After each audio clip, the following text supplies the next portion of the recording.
have Derrick Groves? Yeah, he's right here. If you could come up, sir. I'm right here. Have a seat, if you don't mind. Good morning. This one or the green one?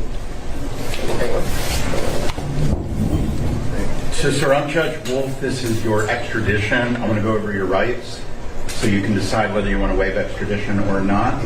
You're wanted out of the state of Louisiana for aggravated escape. I'm going to explain to you first what happens if you decide to have an extradition hearing, then what will happen if you decide not to have one. So you have the right to an extradition hearing if you choose.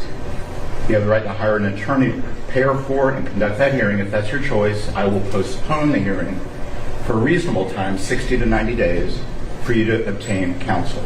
The law does not give you the right to a public defender or appointed attorney for purposes of extradition.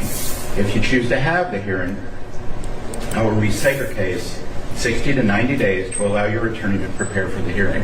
At the hearing, there will be three issues. Are you the person named in the warrant? Did the governor of Louisiana sign the warrant? And what you're charged with in Louisiana, is that a crime in that state? I cannot consider your guilt, innocence, the merits of the case, or evidence connected with the underlying case. If after the hearing I determine that the requesting state, Louisiana, has met its burden of showing those three things, then they would have approximately 15 business days to pick you up. If they don't, then you'd be brought back before me and I would consider releasing you. If after the hearing I were to find that Louisiana failed to prove those three things, then you would be released. You also have the right to waive or not have that extradition hearing if you choose.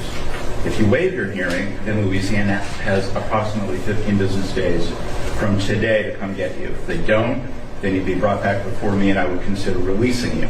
However, you may be held up to 30 days before being released. Regardless whether you're released in Georgia, you are subject to arrest again at any time as long as this Louisiana warrant remains active. So even if you are released, you may wish to consider returning to Louisiana to have the matter resolved. Also, the media is here. I want to let you know they filed the appropriate paperwork. It's called Rule 11, and that was signed by one of our judges, our chief judge, and so they are here as well. You also have the right to remain silent. So let me just ask, though, do you have any questions about your extradition rights? No. And do you want to challenge extradition, or do you want to return to Louisiana? I want to return where I'm from. You want to go back to Louisiana? Yeah. Okay. So I do find you freely, voluntarily, and knowingly are waiving your extradition rights. I'm going to sign the paperwork, and that's all we're going to do here today. Thank you, sir.